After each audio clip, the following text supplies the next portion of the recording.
the week ahead.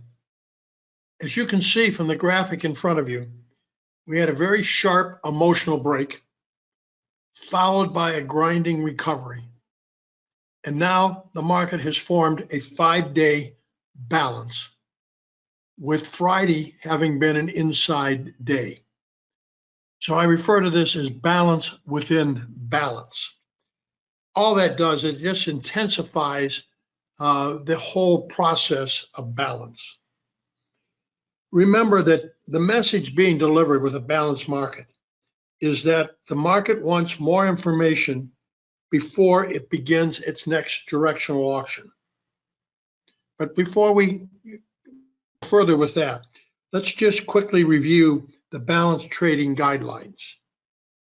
Remaining within balance further defines the balance or tightens the balance. The tighter the balance range becomes, the greater odds that a breakout from that balance will be more dynamic. Basic rule is go with a breakout from the balance. Second rule or guideline, fade or go against a failed breakout. Following a failed breakout, the odds sharply increase that the market will investigate the opposite extreme of the balance. If the opposite extreme of the balance is reached, reapply the balanced trading guidelines. The current market that we're in is a market that I will pay attention to some of the seasonal consideration. If the market is strongly trending and it feels like it's got good participation by the investment community, I don't pay much attention to seasonal considerations. The current market appears to me to be devoid almost of investment money and driven very sharply by shorter term trading money. Under these conditions, I pay much closer attention to the seasonal considerations. Seasonally, August and September are weaker months.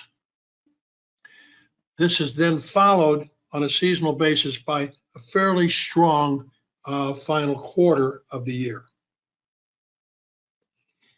In the coming week, the early discussion will likely revolve around the employment outlook, following Chairman Powell's comments at Jackson Hole, where he said, it's basically shifted from focusing on inflation to now focusing on employment.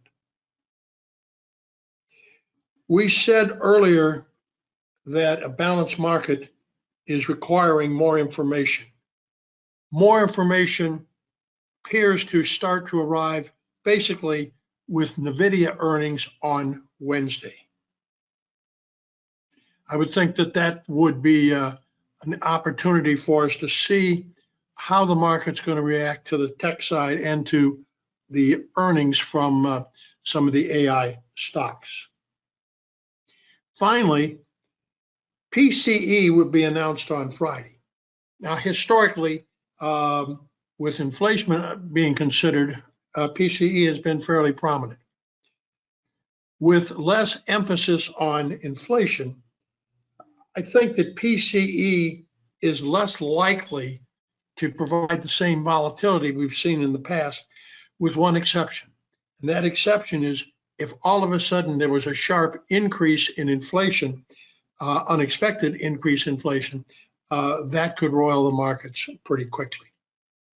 If we start the week, remember that the week is in balance, and in balance, the market is requiring or asking for more information. The most important thing for you to do is to have patience as we enter the new week. Have a great week. Thanks.